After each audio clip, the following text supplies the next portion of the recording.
Good day, teacher. So, my topic it is all about the Philippines pre-colonial period, which belong in Unit 2, which is the Historico-Legal Foundations of Education. So, what is pre-colonial period? So, pre-colonial period, it is a period that was broadly refers to the span of time prior to the introductions of European colonialisms in areas across the world. And then, in these situations, colonization has occurred throughout nearly every society in human history as a package of cultures or government that was expanded to new regions. And also, it is most typically refers to the process by which European powers that was colonized much of the Americas, the Asia, and Africa. So, in addition, pre-colonial period, it is including the achievements that was covered here in the Philippines, which is the prehistory or the early history of the Philippines archipelago and etc. Next is the pre-colonial period, Spanish period. So the Spanish colonial period in the Philippines, it was a period during which the Philippines were part of the Spanish Empire as the Captaincy General of the Philippines from 1565 to 1898.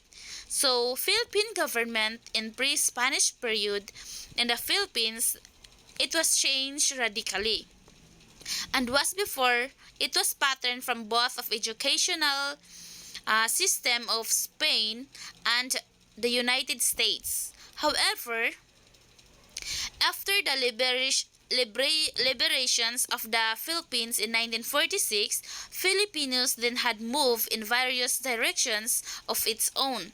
And then, long before the Spaniards came to the Philippines, Filipinos had a civilizations of their own. Our ancient literature shows our customs and traditions in everyday life as traced in our folk dances or the folk stories, old plays and short stories.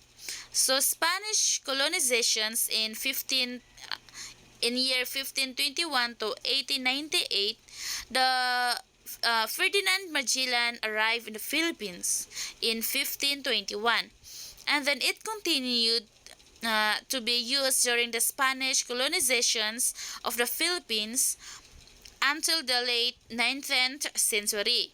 So Ferdinand Magellan arrived in the Philippines in 1521. And then in this extensive period of colonizations, Spain had made a huge difference in the Filipino culture. So the Philippines takes its name from Philip II, who was king of Spain during the Spanish colonizations of the islands in the 16th century. So epics are long narrative poems in which a series of heroic achievements or events, usually of a hero involving supernatural forces or phenomena. So pre-Spanish period, this land is ours. That was God gave this land to us. So it is before the Spaniards came to the Philippines.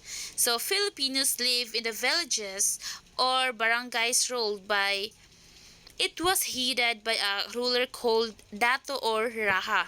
So it is a member of the Brahmic family and is recorded as being in use in the 16th century. And then many of these customs and traditions, government and a way of life have come down to the present day. And then despite the changes that was brought about by westernizations and modernizations. So, in addition, pre-colonial period or Spanish period, it can bear the marks of the community and during the Spanish colonial period here in the Philippines, most of the archipelago underwent, and then it can be underwent a deep cultures, the religious transformation. So next is year 1565 to 1863, Spanish occupied Philippines in early 15th century. So the Spanish colonizations period has two classifications, which is the religious and secular. So there are two, which is the religious and secular. Here are the religious literature means Monishag written by Ladino poet Japonesha, and then passion. So mao ni siya long narrative poem, and then about Japonesha kuan the death of Jesus Christ. Next is Sinakulo. Sinakulo means mo siya dramatizations of a passion. Next is the secular literature. Mao ni siya non-religious literature. Next is the Ibong Adarna Awit. Mao ni siya katong colorful tales. Next is the Florante at Laura. Mao ni siya metrical tale written and then in sa to in written in octosyllabic quatrains. Muna siya katong kuan sinulat. And then prose narratives is muna siya katong written to prescribe. Next is the oral literature. Muna siya katong mga songs, mga religious drama. Next is let's proceed the American period. So, American settlement in the Philippines began during the Spanish colonial period. The period of the American colonizations of the Philippines lasted 48 years. So, from seasons of the Philippines to the U.S. by the Spain in 1898 to U.S. And then the recognitions of Philippine independence in year 1946. And then after independence in 1946, many Americans choose to remain in the Philippines while maintaining relations with relatives in the US. US. Most of them were professionals, but missionaries continued to settle the country. And then in year 2015 to siya. And then the US State Department estimated that there were more than 220,000 US citizens living in the Philippines. So with a significant mixed population of Americans and descendants from the colonial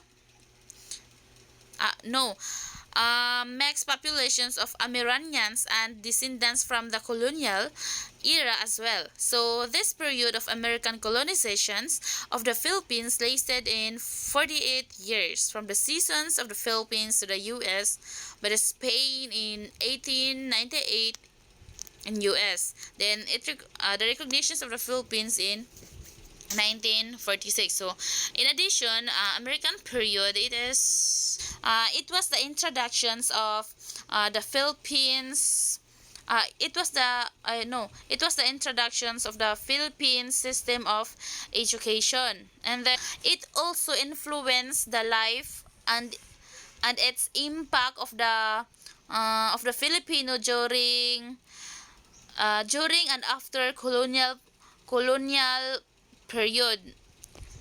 And then also it can influence the clothing and food here in the Philippines. So next is let's proceed the post-colonial period.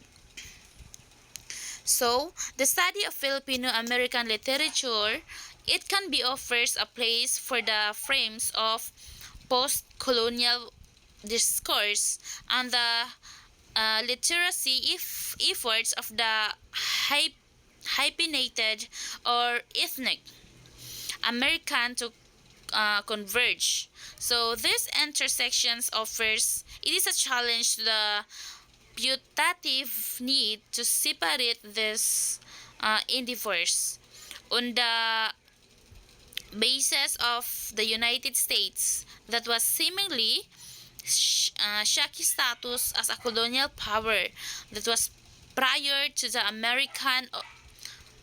American occupation. So the Philippines spent their centuries under Spanish rule. So annexations of Filipino American war year 1899 to 1902. The US colonial rule of the archipelago was loosened during the independence.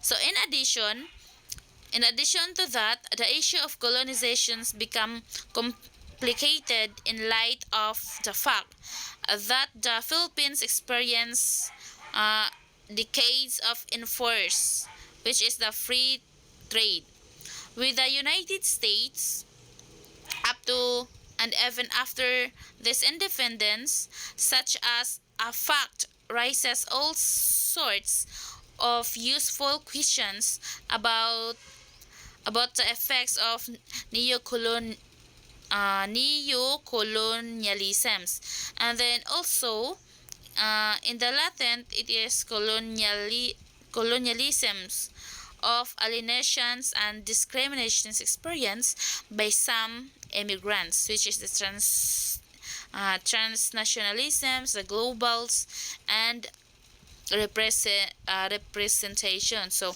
in addition, this post-colonial period, it is a signal of possible future, and also it addresses the problems and consequences, and then of the colonizations of the country. Then after it can also examining the values of literacy texts, and then also it can be focusing the text of which they produce, and reveal the colonial ideologies that are cancelled within. So that's all, ma'am. That's all my topic. Thank you and God bless.